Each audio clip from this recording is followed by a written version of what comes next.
Hello students, कैसे हैं आप सभी।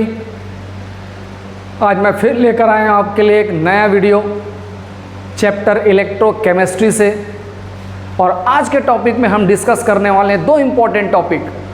पहला, इलेक्ट्रोकेमिकल सीरीज विद्युत रासायनिक श्रेणी, और दूसरा हम पढ़ने वाले बहुत ही important topic numerical base Nernst equation, Nernst समीकरण जिसे अपन कहते हैं। तो आइए बिना देरी के हम शुरू करते हैं हमारे दो इंपॉर्टेंट टॉपिक इलेक्ट्रोकेमिकल सीरीज और ननस्ट समीकरण। ठीक, लास्ट वीडियो में हमने डिस्कस किया था इलेक्ट्रोड पोटेंशियल या रिडक्शन पोटेंशियल क्या होता है। अगर याद ना हो तो पिछले वीडियो में जाकर आप मेरा जरूर चेक कर लीजिए। What is the electrode potential, reduction potential क्या होता है, मानक इलेक्ट्रोड विभव क्या होता है। ओके, आज के टॉपिक में हम बात कर रहे हैं इलेक्ट्रोकेमिकल सीरीज। अब ये इलेक्ट्रोकेमिकल सीरीज है क्या चीज। इलेक्ट्रोकेमिकल सीरीज जितने भी तरीके के मेटल्स या नॉन मेटल्स हैं, हम सभी के इलेक्ट्रोड पोटेंशियल या जिसको हम रिडक्शन पोटेंशियल कहते हैं उसे हम इजीली निकाल सकते हैं। किसके हेल्प से? SHE, स्टैंडर्ड हाइड्रोजन इलेक्ट्रोड के सहायता से, जिसको हम हिंदी में मानक हाइड्रोजन इलेक्ट्रोड भी कहते हैं। और हम अगर सभी मेटल्स या नॉन मेटल्स के इलेक्ट्रोड पोटेंशियल निकाल लें, रिडक्शन पोटेंशियल निकाल लें, तो जाहिर सी बात है कि किसी का रिडक्शन पोटेंशियल कम होगा, किसी का रिडक्शन पोटेंशियल ज़्यादा होगा। तो अगर उन सभी मेटल और नॉन मेटल के रिडक्शन पोटेंशियल को हम अरेंज कर दें असेंडिंग ऑर्डर या डिसेंडिंग ऑर्डर में, इंक्रीजिंग ऑर्डर या डिक्रीजिंग ऑर्डर में, बढ़ते या घटते क्रम में, तो हमें एक सीरीज मिलेगी। उस सीरीज को हम क्या कहते हैं? इलेक्ट्रोकेमिकल सीरीज या विद्युत रासायनिक श्रेणी कहते हैं। पूरी श्रेणी याद करने की जरूरत नहीं है आपको, लेकिन कुछ टॉपिक्स जो यहाँ से रिलेटेड है उन्हें आप जरूर याद कीजिए मेरे साथ। तो चलिए स्टार्ट करते हैं इलेक्ट्रोकेमिकल सीरीज। इलेक्ट्रोकेमिकल सीरीज, जिसे हम हिंदी में विद्युत रासायनिक श्रेणी भी कहते हैं। अब इस विद्युत रासायनिक श्रेणी में क्या है? सबसे टॉप में जो है वो हम लिथियम को देखते हैं। लिथियम का जो रिडक्शन पोटेंशियल है वो सबसे कम होता है। तो सबसे पहले हम लिथियम को ले रहे हैं। तो आप अगर विद्युत रासायनिक श्रेणी या इलेक्ट्रोकेमिकल सीरीज देख रहे होंगे तो किस तरीके से एक्सप्रेशन होता है देखिए। तो लिथियम Li+1 है, एक इलेक्ट्रॉन गेन कर रहा है और Li इस तरीके से दिया होगा। पूरी श्रेणी याद करने की ज़रूरत नहीं है, जो इम्पोर्टेंट है हम उसको याद करते हैं। उसके थोड़े से नीचे हम आ रहे हैं तो ले लेते हैं जिंक, Zn+2 दो इलेक्ट्रॉन गेन करेगा और Zn न्यूट्रल हो जाएगा। Fe भी है यहीं पर, उसको भी ले लेते हैं क्योंकि इसका ज़रूरत पड़ने वाला है, कोरोजन पढ़ेंगे अपन। Fe+2 दो इलेक्ट्रॉन गेन करेगा और Fe 0 न्यूट्रल हो जाएगा। फिर मिड में अगर आप देखेंगे तो वहाँ पर आपको मिलेगा H+1 दो इलेक्ट्रॉन गेन करेगा, H2 हाइड्रोजन गैस बनेगा, बैलेंस करने के लिए 2 लगाना पड़ेगा। फिर नीचे आएंगे तो यहाँ पर कॉपर मिलेगा आपको, Cu+2 दो इलेक्ट्रॉन Cu। लास्ट में ऐसे ही करते करते आएंगे, सबसे नीचे में आपको मिलेगा F2 दो इलेक्ट्रॉन गेन करेगा और बन जाएगा 2F-1। अब इन सभी के सामने इनके इलेक्ट्रोड पोटेंशियल की वैल्यू गिवन है। जैसे लिथियम के लिए इलेक्ट्रोड पोटेंशियल की वैल्यू गिवन है, तो एक्सप्रेशन या लिखने का तरीका क्या होता है? स्टैंडर्ड इलेक्ट्रोड पोटेंशियल लिथियम का कैसे लिखेंगे? देखिए, लिथियम+1 से लिथियम 0 में चेंज हो रहा है, तो यहाँ पे लिखिए Li+1 से Li। यहाँ पर जिंक+2 से जिंक 0 में चेंज हो रहा है, तो इसे लिखिए E0। Zn+2 से Zn में चेंज हो रहा है। Fe+2 से Fe, उसे भी लिख लीजिए सेम वैसे ही, Fe+2 Fe। हाइड्रोजन, कैसे लिखा हुआ है? H+ से H2, H+ से H2। कॉपर Cu+2 से Cu, और लास्ट ले लेते हैं Fe, यहाँ पर है E0F2 से बन रहा है 2F-1, ले सकते हैं, कोई ज़रूरी नहीं है, F-1। इन सब के इलेक्ट्रोड पोटेंशियल की वैल्यू भी यहाँ पर गिवन है, मैं यहीं पर लिख देता हूँ सभी के। कुछ स्पेसिफिक के इलेक्ट्रोड पोटेंशियल आप याद कीजिए, ठीक है, सभी के तो नहीं बट कुछ स्पेसिफिक के तो याद कर लीजिए।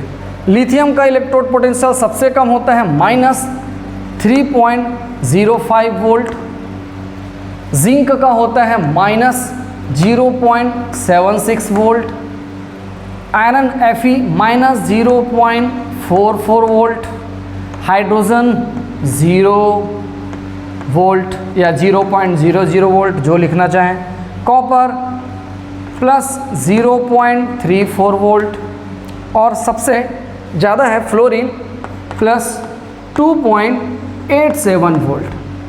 तो इस तरीके से देख सकते हैं कि लिथियम का इलेक्ट्रोड पोटेंशियल या रिडक्शन पोटेंशियल जो है वो सबसे कम है, और जैसे जैसे हम नीचे आ रहे हैं यहाँ पर रिडक्शन पोटेंशियल की वैल्यू क्या हो रही है, बढ़ रही है। तो ये एक इंक्रीजिंग ऑर्डर में अरेंज हो गया। इसी इंक्रीजिंग ऑर्डर में जो अरेंज हुआ है ये, इसी को हम क्या कहते हैं, विद्युत रासायनिक श्रेणी या इलेक्ट्रोकेमिकल सीरीज कहते हैं। ओके, बात करते हैं इसके स्पेशलाइजेशन, स्पेसिफिकेशन और इसके एप्लीकेशन की। पिछले वीडियो में हमने डिस्कस किया था oxidation, reduction, reducing agent, oxidising agent, बस उसी से रिलेटेड है सारे टॉपिक्स। देखिए यहाँ पर अगर लिथियम का इलेक्ट्रोड पोटेंशियल -3.05 वोल्ट लिखा गया है, उसका मतलब क्या होता है। यहाँ पर देखिए लिथियम +1 से एक इलेक्ट्रॉन गेन कर रहा है और लिथियम न्यूट्रल हो रहा है, लेकिन उसके लिए इलेक्ट्रोड पोटेंशियल का मान नेगेटिव में है, नेगेटिव माइनस में है। माइनस में आने का क्या मतलब हुआ, याद कीजिए, इससे पहले जब अपन इलेक्ट्रोड पोटेंशियल की बात की थी तो क्या था इलेक्ट्रोड पोटेंशियल, भाई कैपेबिलिटी, टेंडेंसी, क्षमता, इलेक्ट्रॉन को गेन करने की या इलेक्ट्रॉन को लूज करने की क्षमता कितनी होती है। अब यहाँ पर लिथियम दिख रहा है कि एक इलेक्ट्रॉन गेन करके वो न्यूट्रल हो रहा है, बट उसके इलेक्ट्रोड पोटेंशियल की वैल्यू कितनी है, नेगेटिव। नेगेटिव का मतलब यहाँ पर है कि ये इस चीज़ को नहीं करना चाहता। क्या चीज़ को नहीं करना चाहता, इस इलेक्ट्रॉन को गेन नहीं करना चाहता। अगर इलेक्ट्रॉन को गेन नहीं कर, अगर मान लो बाय द वे इलेक्ट्रॉन को गेन करना चाहता तो यहाँ पर पॉजिटिव में इसका पोटेंशियल होता, लेकिन यहाँ पर नेगेटिव इस बात का इंडिकेशन है कि लिथियम की कोई चाहत नहीं है कि वो इलेक्ट्रॉन को गेन करे। दूसरी तरफ अगर अपन फ्लोरीन की बात करें तो देखिए फ्लोरीन का इलेक्ट्रोड पोटेंशियल पॉजिटिव में सबसे ज़्यादा है और वो इलेक्ट्रॉन गेन कर रहा है। इसका मतलब ये है कि वो चाहता है कि वो इलेक्ट्रॉन को सबसे पहले गेन करे। तो यहाँ पर नेगेटिव इस बात का सूचक है, इंडिकेशन है कि वो इलेक्ट्रॉन को गेन नहीं करना चाहता। या इसका उल्टा अर्थ भी अपना लीजिए कि अगर भाई वो इलेक्ट्रॉन को गेन नहीं करना चाहता तो इलेक्ट्रॉन को लूज करना चाहता है, दान करना चाहता है। सेम यहाँ पर अगर फ्लोरीन की बात करें, उसका इलेक्ट्रोड पोटेंशियल पॉजिटिव है, वो इलेक्ट्रॉन को बेहतरीन तरीके से गेन करना चाहता है, ग्रहण करना चाहता है, मतलब इलेक्ट्रॉन को लूज करना नहीं चाहेगा। अब हमने ये भी पढ़ा है कि जो आसानी से इलेक्ट्रॉन को लूज करते हैं ऑक्सीडेशन में पार्टिसिपेट करते हैं, और ऑक्सीडेशन में जो पार्टिसिपेट करते हैं वो रिड्यूसिंग एजेंट होते हैं। जैसे यहाँ पर अगर लिथियम की बात करें तो लिथियम यहाँ पर इलेक्ट्रॉन को गेन करने के बजाय लूज करना ज़्यादा कंफर्टेबल फील करेगा। इसका मतलब ये रिडक्शन में पार्टिसिपेट ना करके ऑक्सीडेशन में पार्टिसिपेट करेगा, और अगर ऑक्सीडेशन में पार्टिसिपेट कर रहा है तो रिड्यूसिंग कैरेक्टर शो करेगा। इसका मतलब यहाँ पर लिथियम जो है वो रिड्यूसिंग एजेंट है, रिड्यूसिंग एजेंट है। और उसी तरीके से अगर सबसे नीचे बॉटम में आते हैं तो फ्लोरीन इलेक्ट्रॉन को बहुत स्मूथली गेन कर रहा है, पॉजिटिव पॉजिटिव स्मूथली गेन कर रहा है। गेन कर रहा है मतलब रिडक्शन में पार्टिसिपेट कर रहा है, और रिडक्शन में पार्टिसिपेट करने वाला क्या होता है, ऑक्सीडाइजिंग एजेंट, ऑक्सीडाइजिंग एजेंट। तो अब देखिए मिड में जो हाइड्रोजन है उसके ऊपर सभी में नेगेटिव साइन है और उसके नीचे में पॉजिटिव है। इसका मतलब हाइड्रोजन से अगर अपन ऊपर जाते हैं, ऊपर जा रहे हैं तो इलेक्ट्रॉन गेन करने के बजाय इलेक्ट्रॉन लूज करने की टेंडेंसी ज़्यादा है।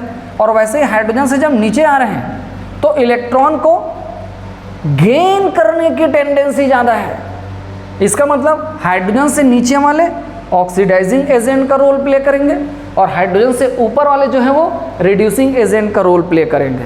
मतलब ये सभी के सभी जो हाइड्रोजन से ऊपर हैं ये कंफर्टेबल है इलेक्ट्रॉन लूज करने में, और हाइड्रोजन से जो नीचे हैं वो कंफर्टेबल है इलेक्ट्रॉन गेन करने में। मतलब जिसका इलेक्ट्रोड पोटेंशियल जितना कम होगा, रिडक्शन पोटेंशियल भी कहते हैं इसे, जितना कम होगा वो उतना स्ट्रॉन्ग रिड्यूसिंग एजेंट होगा, और जिसका रिडक्शन पोटेंशियल जितना ज़्यादा होगा वो उतना स्ट्रॉन्ग ऑक्सीडाइजिंग एजेंट होगा।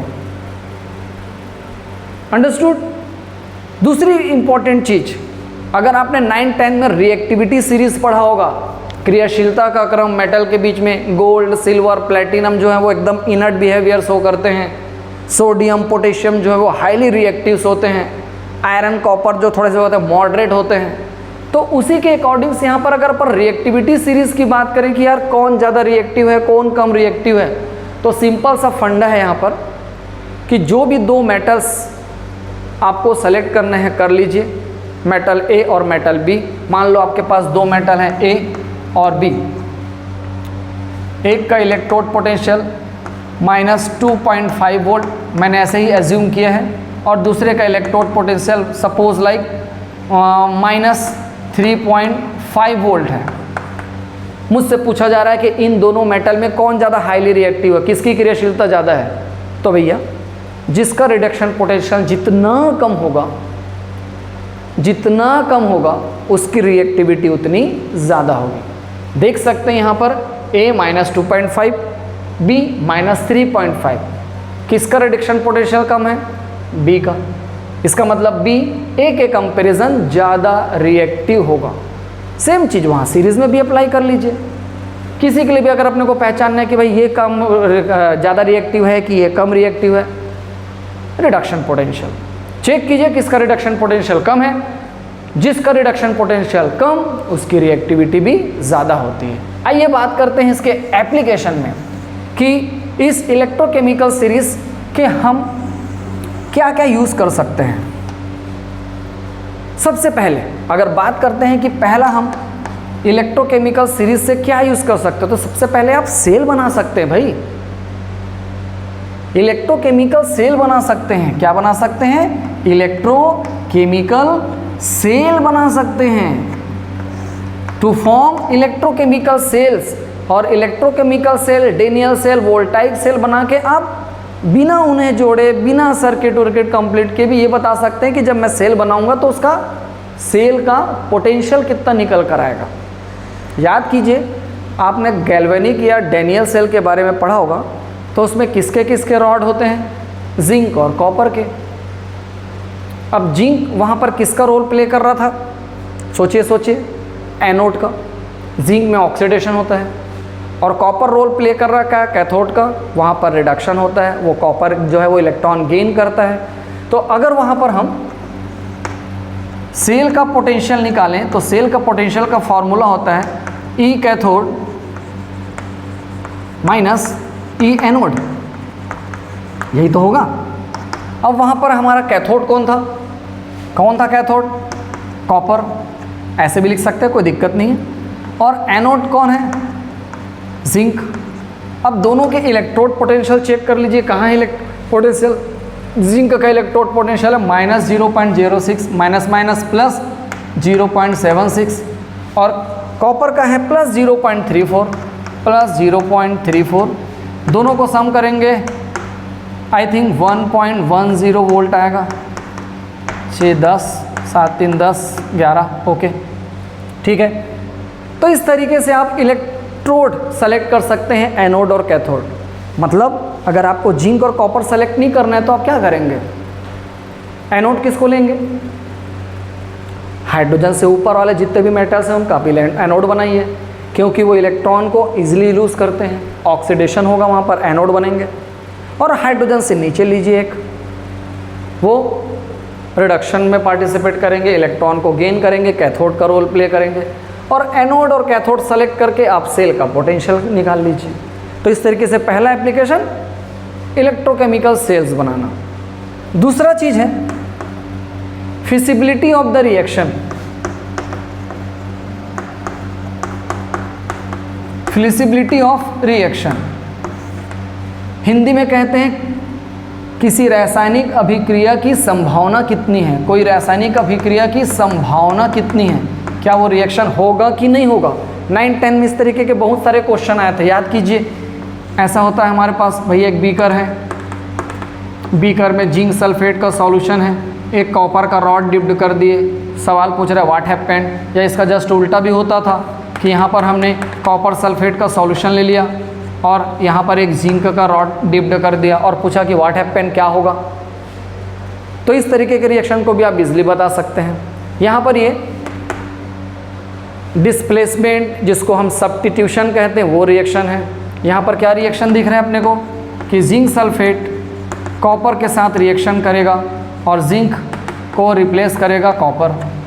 इस सेकंड रिएक्शन में दिख रहा है कि कॉपर सल्फेट है, जिंक के साथ रिएक्शन हो रहा है, जिंक सल्फेट बन रहा है और कॉपर को रिप्लेस कर रहा है। क्लियर? क्या लगता है कौन सा रिएक्शन पॉसिबल है? मैंने अभी भी कहा रिएक्टिविटी जिंक और कॉपर। Where is zinc? यह है जिंक -0.76, यह है कॉपर +0.34। इसका इलेक्ट्रोड पोटेंशियल चेक करो, इसका इलेक्ट्रोड पोटेंशियल कम है।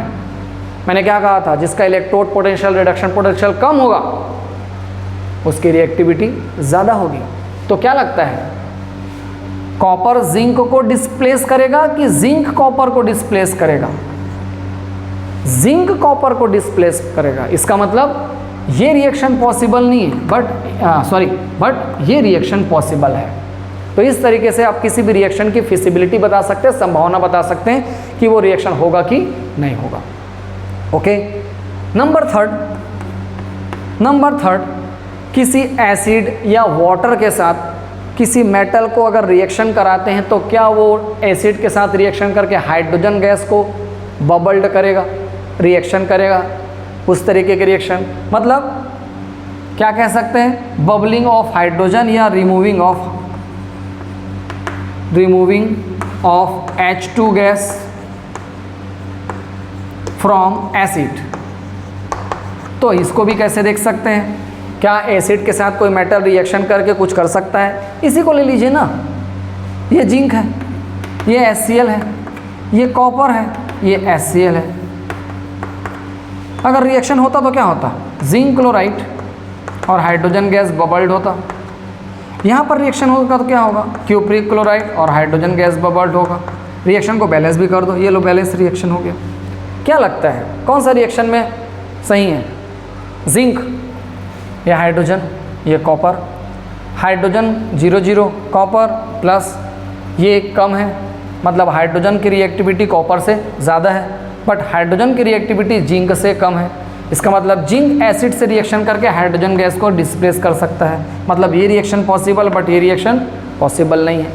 तो इस तरीके से हम किसी भी मेटल एसिड के साथ रिएक्शन करके हाइड्रोजन गैस प्रोवाइड करेगा कि नहीं करेगा ये भी बता सकते हैं अपन। ओके। हाँ, स्पेस की कमी थोड़ा सा मिटा रहा हूँ, चलेगा। 1 2 3 एप्लीकेशन। ओके। चौथा क्या एप्लीकेशन हो सकता है? फोर्थ, टू प्रिवेंट कोरोजन, जंग लगने से बचाना। क्या चीज़ से बचाना? जंग लगने से बचाना। जंग से बचाने में, अब जंग से बचाना तो जनरली जंग से किसको बचाते हैं?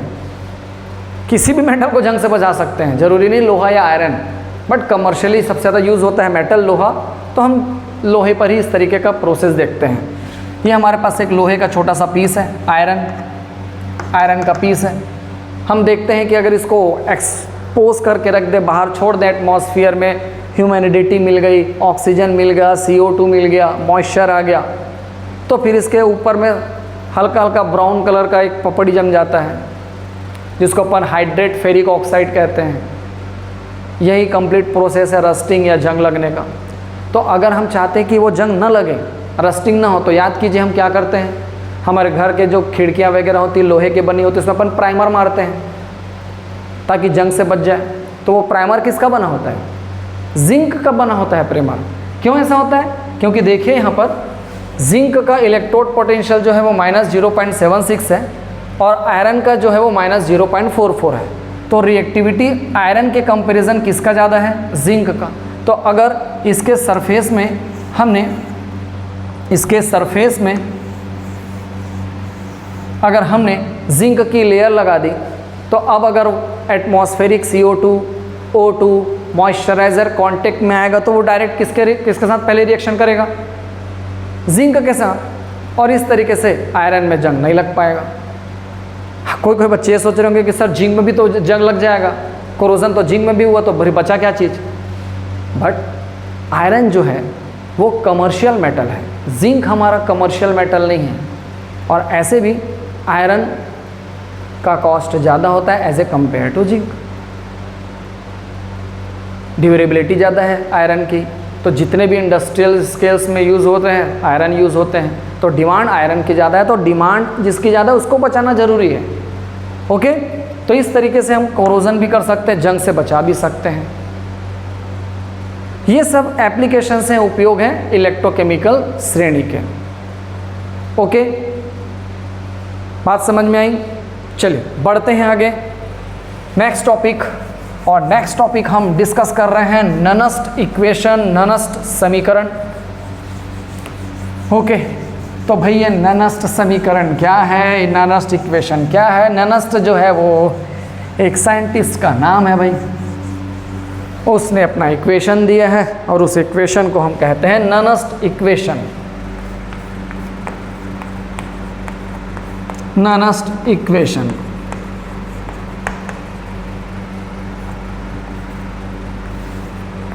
हिंदी में भी कुछ नहीं, वही है बस, ननस्ट समीकरण ही कहेंगे इसको। अब ये ननस्ट समीकरण या ननस्ट इक्वेशन है क्या चीज? वन शॉर्ट में अगर बोले ननस्ट समीकरण एक्चुअल में क्या है? इलेक्ट्रोड पोटेंशियल, जिसको रिडक्शन पोटेंशियल भी बोल सकते हैं, मैं इलेक्ट्रोड पोटेंशियल ही बोलता हूँ, कंफर्टेबल मैं उसी में फील करता हूँ। इलेक्ट्रोड पोटेंशियल और स्टैंडर्ड इलेक्ट्रोड पोटेंशियल के बीच में जो रिलेशन है उसे हम ननस्ट इक्वेशन कहते हैं। कई लोग बोलेंगे कि सर डेफिनेशन तो कुछ और है। वेट, देखते हैं ननस्ट इक्वेशन क्या है। बात करेंगे, मान लो हमारे पास कोई एक हाफ सेल रिएक्शन है जिसमें M कोई मेटल है जिसकी ऑक्सीडेशन +N है, वो N इलेक्ट्रॉन गेन करके मेटल के फॉर्म में, सॉलिड फॉर्म में रिड्यूस हो रहा है। ये पूरा एक रिडक्शन रिएक्शन है। रिडक्शन क्योंकि इलेक्ट्रॉन गेन कर रहा है, ग्रहण कर रहा है, इसलिए अपचयन की अभिक्रिया है। अपचयन में जो भाग ले रहा है, रिडक्शन में जो भाग ले रहा है, वो खुद ऑक्सीडाइजिंग एजेंट होता है। तो ऑक्सीडाइजिंग एजेंट किसको बोलते हैं?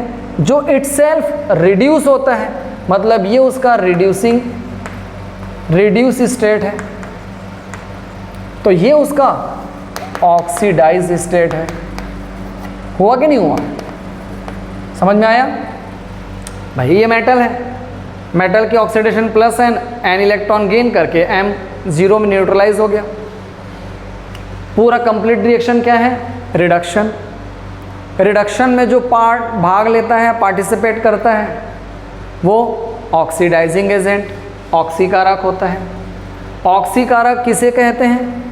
जो दूसरे को ऑक्सीकृत करेगा, अनदर को ऑक्सीडाइज करेगा और इटसेल्फ रिड्यूस होगा, खुद अपचयित होगा। तो खुद अपचयित हो गया ना भाई, तो ये उसका रिड्यूस स्टेट है और ये उसका ऑक्सीडाइज स्टेट है। समझ में आ गया? तो ये एक हाफ सेल रिएक्शन है। हाफ सेल रिएक्शन के लिए ननस्ट ने एक इक्वेशन दिया है। क्या इक्वेशन दिया पहले देखते हैं। इक्वेशन है E, लिख सकते हैं जो भी, फिलहाल M + N to M में बदल रहा है। अब लिखना है तो लिखिए, नहीं तो मैं ऐसा भी लिख सकता हूँ, कोई दिक्कत नहीं है। EM = E0 M। अभी नॉट लगा है तो क्या है? स्टैंडर्ड पोटेंशियल है, और ये स्टैंडर्ड पोटेंशियल नहीं है, सिर्फ पोटेंशियल है ये। और फिर यहाँ पर माइनस RT अपॉन NF, यहाँ पर लॉगिन, यहाँ पर रिड्यूस स्टेट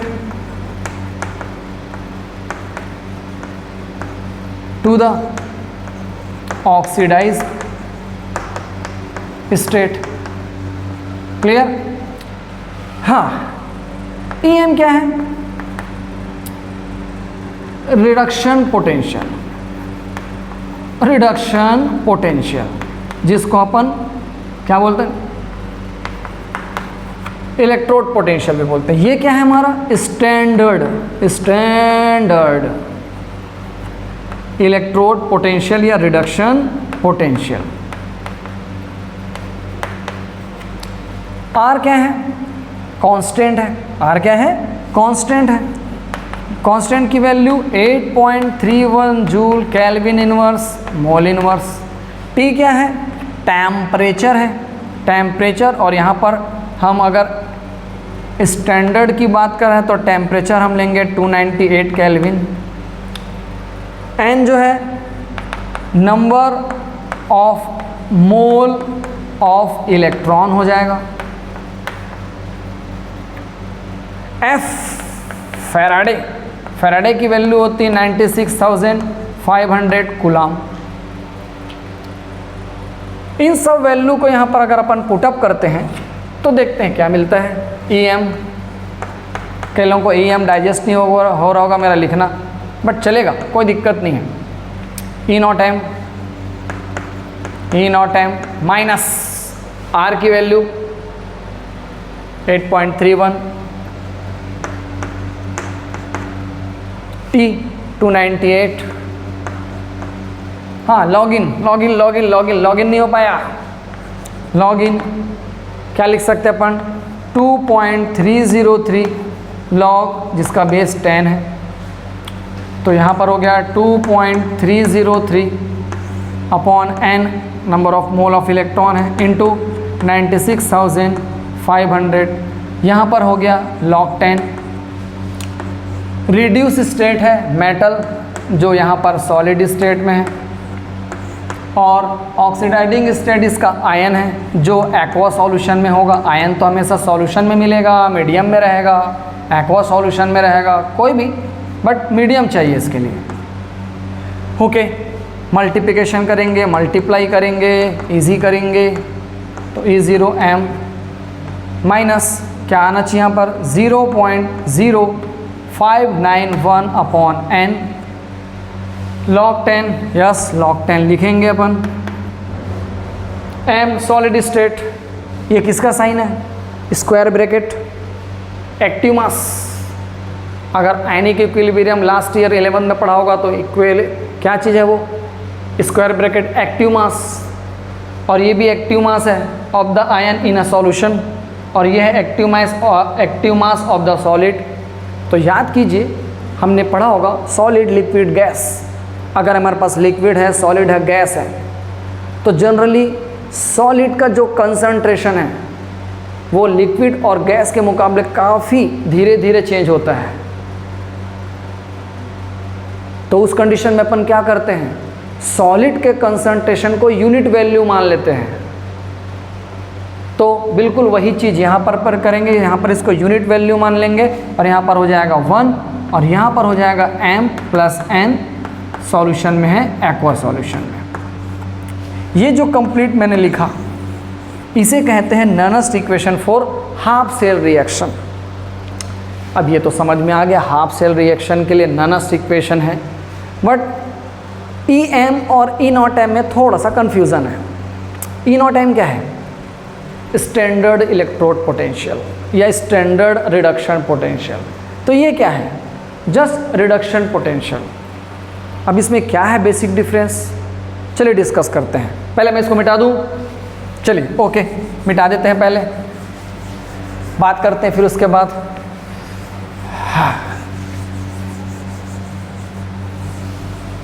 ओके क्या था हमारा हाफ सेल के लिए Nernst equation? EM is equal to E naught M minus 0.0591 upon N log 10 1/m + n aqua solution. Okay, ये हमारा नॉनस इक्वेशन है। अब बात कर रहे हैं E और and E not. E not ये क्या है? Reduction potential. Reduction potential, potential मतलब सर क्या होना चाहिए? पोटेंशियल ताकत। क्या चीज़ की ताकत? यहाँ पर क्या करने की ताकत? खाना खाने की ताकत नहीं, यहाँ पर इलेक्ट्रॉन लूज या इलेक्ट्रॉन गेन करने की ताकत कितनी है। तो ये क्या है? अरे ये भी वही चीज़ है भाई, स्टैंडर्ड लग गया बस इसमें, स्टैंडर्ड रिडक्शन पोटेंशियल। हाँ, तो अब क्या हुआ? रिडक्शन पोटेंशियल क्या है?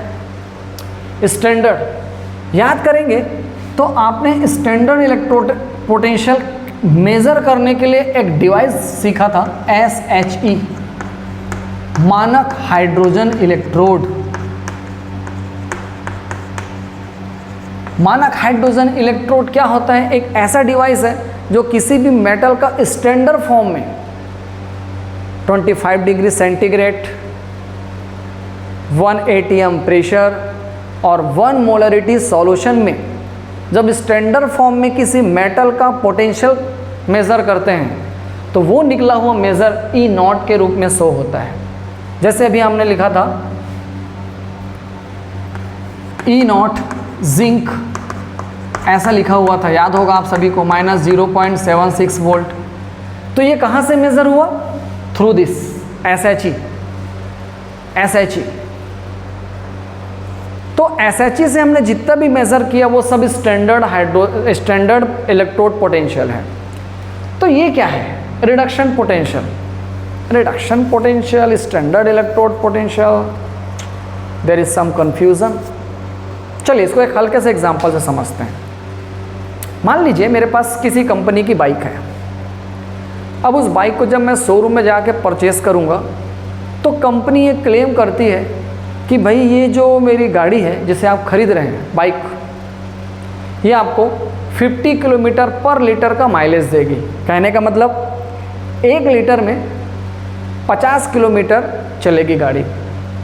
ठीक, अब मैंने देखा कि हाँ माइलेज अच्छा है, पेट्रोल महंगा हो रहा है, मैंने गाड़ी खरीद ली।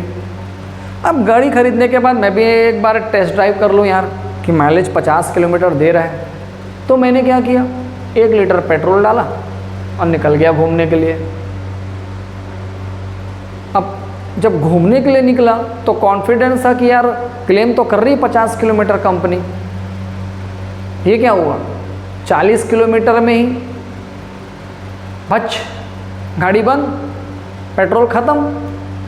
ये क्या हुआ? ऐसा क्यों हुआ? जब कंपनी क्लेम करी है 50 किलोमीटर पर लीटर और जो मैंने चलाया उसमें बहुत डिफरेंस है। जब मैं गाड़ी को लेके ड्राइव कर रहा हूँ तो रोड्स में ब्रेकर्स हैं, भीड़ है, कभी स्पीड कम या कभी स्पीड ज़्यादा करनी पड़ती, गियर बदलने पड़ रहे हैं, क्लच दबाना पड़ रहा है। तो इस कारण से माइलेज में इफ़ेक्ट पड़ रहा है। लेकिन जो कंपनी क्लेम करती है, अगर आप कभी डिस्कवरी वगैरह में देखेंगे तो पहले तो माइलेज चेक करने के लिए उनके खुद के स्टेडियम में एक बने होते थे ट्रैक, जहाँ पे कोई ब्रेकर्स नहीं, कुछ नहीं, कोई मोव, कोई भीड़ वगैरह नहीं, और 45 से 50 किलोमीटर पर स्पीड में वो चलाते हैं, तब वो माइलेज निकल कर आता है 50। आजकल तो वो भी नहीं है, सीधा मशीन में खड़े कर देते, सामने के व्हील्स को घुमाते हैं और उससे माइलेज चेक हो जाता है। तो क्या वो पॉसिबिलिटी हमारे मार्केट में घूमने पर मिलेगी? क्या हमको नहीं मिलेगी। तो जो कंपनी क्लेम कर रही है वो क्या है? स्टैंडर्ड माइलेज है, बट एक्चुअल जो हम गाड़ी चला रहे हैं वो माइलेज हमारे लिए ज़्यादा इम्पॉर्टेंट है। सोच के देखिए ना, कंपनी तो बोल सकती है कि 200 किलोमीटर चलेगा, चल रही है क्या? बस वही चीज़ यहाँ पर भी है। ये जो है स्टैंडर्ड है, ये कब मिलेगा किसी मेटल या नॉन मेटल से? जब उसको स्टैंडर्ड कंडीशन में रखते हैं, एटमॉस्फेरिक टेम्परेचर 298 केल्विन हो, एटमॉस्फेरिक प्रेशर 1 atm हो, सॉल्यूशन जो हम ले रहे हैं वो उसका कंसंट्रेशन सांद्रता 1 मोलरिटी हो, तो क्या हर बार ये पॉसिबल है क्या? और अगर पॉसिबल है तो वो एक छोटे से लैब में भले पॉसिबल है, बाहर ग्राउंड में थोड़ी पॉसिबल है सब चीज़ें। तो ग्राउंड में तो वो फेल है ना वो। तो उस कंडीशन में यहाँ पर जो ननस्ट है उसने हमको एक इक्वेशन दिया कि बोला ठीक है भाई स्टैंडर्ड इलेक्ट्रोड पोटेंशियल है, लेकिन हम हर बार स्टैंडर्ड नहीं बना सकते। तो अब हमारे पास क्या है, डिफरेंट टेम्परेचर पर, डिफरेंट कंसंट्रेशन पर, चलिए टेम्परेचर तो फिर भी इतना ज़्यादा वेरीज नहीं होता, लेकिन कंसंट्रेशन तो बहुत जल्दी चेंज होता है। तो डिफरेंट कंसंट्रेशन पर जब अपन किसी मेटल का इलेक्ट्रोड पोटेंशियल जानेंगे तभी तो पता चलेगा कि एक्चुअल में उसकी क्या टेंडेंसी है इलेक्ट्रॉन गेन या लूज करने की। बस वही ननस इक्वेशन कहलाता है। तो ननस ने एक इक्वेशन दिया जो इलेक्ट्रोड पोटेंशियल या रिडक्शन पोटेंशियल कैलकुलेट करता है in a different concentration of the solution. अब बात समझ में आई कि एक्चुअल में ननस इक्वेशन है क्या चीज़। डिफरेंट भिन्न सांद्रता पर, किसी विलयन के भिन्न सांद्रता पर उसके मेटल का जो भी पोटेंशियल निकल कर आएगा वो क्या कहलाता है, इलेक्ट्रोड पोटेंशियल कहलाता है। और वही इलेक्ट्रोड पोटेंशियल की हमको ज़रूरत होती है, स्टैंडर्ड की ज़रूरत नहीं। स्टैंडर्ड तो स्टैंडर्ड है भाई, हमको स्टैंडर्ड नहीं चाहिए। ओके, हमको वो चाहिए जो हमको यहाँ पर ज़मीनी धरातल पर मिलने वाला है। ओके, तो ये है ननस इक्वेशन। यहाँ से एक छोटा सा सिंपल सा क्वेश्चन आता है कि डेनियल सेल के लिए ननस इक्वेशन डेरिवेट्स करें। तो ननस equation for Daniell cell, voltaic cell, galvanic cell, जो बोलना चाहो आप बोल सकते हो। इसके लिए ननस इक्वेशन आप कैसे बनाएंगे? तो क्या होता है Daniell cell, E naught cell ले, ई सेल, क्योंकि ननस इक्वेशन बता रहे हैं। E cell is equal to E cathode minus E anode. अभी हमने बात किया था कि कैथोड का रोल प्ले कर रहा है वहाँ पर कॉपर, और ई जिंक एनोड का रोल प्ले कर रहा है। इसे इक्वेशन 1 दे दीजिए। रिएक्शन भी आपको याद होगा तो सोचिए ज़रा क्या रिएक्शन था। रिएक्शन क्या था? रिएक्शन कुछ इस तरीके था, Cu+2 2 इलेक्ट्रॉन गेन कर रहा है और Cu बन रहा है। जिंक Zn+2 2 इलेक्ट्रॉन लूज कर रहा है और Zn+2 बन रहा है। तो ये 2 हाफ सेल रिएक्शन है। हाफ सेल रिएक्शन के लिए अभी हमने ननस इक्वेशन देखा, तो दोनों के लिए हम ननस इक्वेशन अप्लाई कर सकते हैं। अगर कॉपर के लिए करेंगे तो क्या होगा, E copper is equal to E naught copper, ननस इक्वेशन लगा रहा हूँ भाई, माइनस 0.0591 अपॉन एन। अब एन क्या है, number of mole of electron. यहाँ पर दिख रहा है कि 1 मोल Cu+2 2 मोल इलेक्ट्रॉन गेन कर रहा है, तो यहाँ पर क्या आएगा 2। बाकी चीज़ें एज इट इज़। log 10, हाँ ऑक्सीडेशन स्टेट इसका क्या है Zn+2, सॉरी कॉपर, क्या बात है, बार बार मिस्टेक हो रहा है, Cu+2।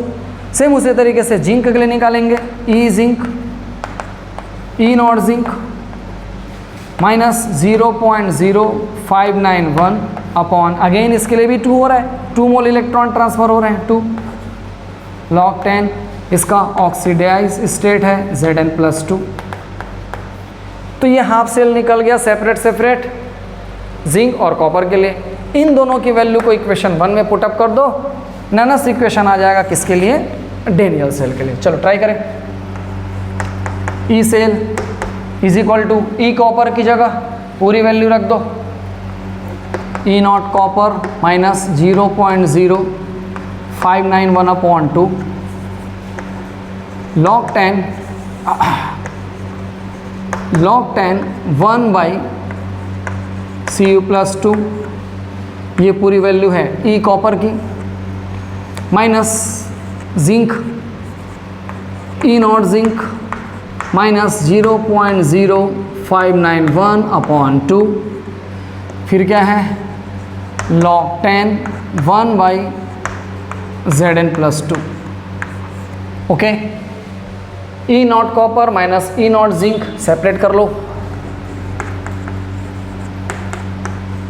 ई naught copper minus E naught zinc separate कर लिया। यहाँ से हम माइनस के साथ 0.0591 कॉमन ले लेते हैं। माइनस के साथ कॉमन ले रहे हैं भाई ना, ये पूरा माइनस है और ये माइनस माइनस प्लस है, ये माइनस माइनस क्या हो गया, प्लस हो गया। तो यहाँ पर आएगा माइनस में माइनस स्पेस की कमी हो रही है, log 10 1/Zn+2 ऐसा ही कुछ आएगा। और यहाँ पर आएगा, ये माइनस में है तो log 10 1/Cu+2 स्पेस की कमी हो गई है थोड़ा सा। ओके ठीक, ई सेल क्या दिख रहा है, ये E naught copper, E naught cathode minus E naught anode क्या बनेगा, ई नॉट सेल बनेगा माइनस 0.0591/2। चाहे तो 2 से इसको डिवाइड कर सकते हैं बट दिक्कत नहीं है। यहाँ पर है log A minus log B, क्या है log 10A minus log 10B। A यहाँ पर 1/Cu+2 है, B तो क्या फार्मूला बैठता है यहाँ पर log 10A/B का फार्मूला। चलो बैठा दें, log 10A/B, A है आपका 1/Cu+2 और B है आपका 1/Zn+2। रिया ओके, चले आगे बढ़ते हैं। One is last step, E cell is equal to E naught cell minus, divide करना है नहीं करना है वो आपकी मर्जी, बाद में देखेंगे इसको, 591/2। यहाँ पर अब थोड़ा सा मैथ्स है, जिंक चला जाएगा सीधा ऊपर, कॉपर आ जाएगा नीचे, तो आपको मिलने वाला है। अब इसको भी हटा देते हैं, कोई दिक्कत नहीं है। log 10 ऊपर हो जाएगा Zn+2 और नीचे हो गया Cu+2। ये है आपके लिए ननस equation for complete cell, galvanic cell के लिए। ओके, किसी किसी में माइनस को यहाँ पर प्लस कर सकते हैं। अगर आपको माइनस को प्लस करना है तो यहाँ पर log A/B को log B/A में चेंज कर दिए, मतलब कॉपर चला जाएगा ऊपर, जिंक आ जाएगा नीचे। ओके, तो ये है ननस इक्वेशन। नेक्स्ट वीडियो में हम डिस्कस करेंगे इससे रिलेटेड न्यूमेरिकल क्वेश्चन के बारे में। ओके, पढ़िए अच्छे से, नेक्स्ट वीडियो के लिए तैयार रहें मेरे साथ। सब्सक्राइब कर दीजिए मेरे चैनल को। Okay, bye.